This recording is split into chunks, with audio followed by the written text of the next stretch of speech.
Review meeting এর দিকে নজর রাখবো। মেগা সিদ্ধান্ত নেওয়া হয়েছে, 7 দিনের মধ্যে কেন্দ্রীয় প্রকল্প চালু, রাজ্যে চালু হবে সব কেন্দ্রীয় প্রকল্প।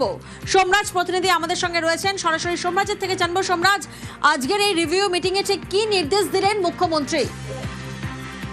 দেখো, মুখ্যমন্ত্রী শুভেন্দু অধিকারী আজ সচিবদের নিয়ে বৈঠকে একাধিক গুরুত্বপূর্ণ নির্দেশ দিয়েছেন এবং তার মধ্যে যেটা সব থেকে গুরুত্বপূর্ণ নির্দেশ সেটা হচ্ছে 7 দিনের মধ্যেই কেন্দ্রীয় প্রকল্পের কাজ শুরু করে দিতে হবে। এই নির্দেশ মুখ্যমন্ত্রী শুভেন্দু অধিকারী সচিবদের নিয়ে যে বৈঠক, 41টি দপ্তরের সচিবদের নিয়ে সেই বৈঠকে নির্দেশ দিলেন 7 দিনের মধ্যে কেন্দ্রীয় প্রকল্পগুলির কাজ শুরু করতে হবে। শুধু তাই নয়, মুখ্যমন্ত্রী শুভেন্দু অধিকারী এটাও জানিয়েছেন সচিবদের যে কোনো ঢিলে ঢালা চলবে না, 1 মাসের মধ্যেই বিভিন্ন দপ্তরের বাজেট প্রস্তুত করতে হবে।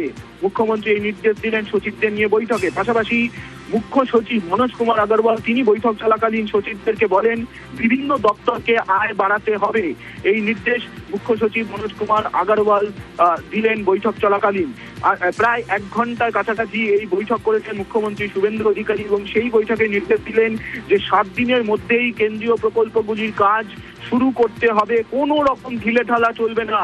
তুমি জানো, গত সোমবার মুখ্যমন্ত্রী শুভেন্দু অধিকারী তিনি নির্দেশ দিয়েছিলেন যে কেন্দ্রীয় প্রকল্পগুলি অবিলম্বে রাজ্যে কার্যকর হবে, অর্থাৎ উজালা যোজনা থেকে শুরু করে বিশ্বকর্মা যোজনা, PM3 বিভিন্ন যে কেন্দ্রীয় প্রকল্পগুলি রয়েছে সেই কেন্দ্রীয় প্রকল্পগুলি কার্যকর হবে। এবং মুখ্যমন্ত্রী শুভেন্দু অধিকারী আজকে বৈঠকে স্পষ্ট নির্দেশ দিয়ে দিলেন যে 7 দিনের মধ্যে, অর্থাৎ ডেডলাইন দিলেন 7 দিন, এই 7 দিনের মধ্যেই কেন্দ্রীয় প্রকল্প কার্যকরী করতে হবে।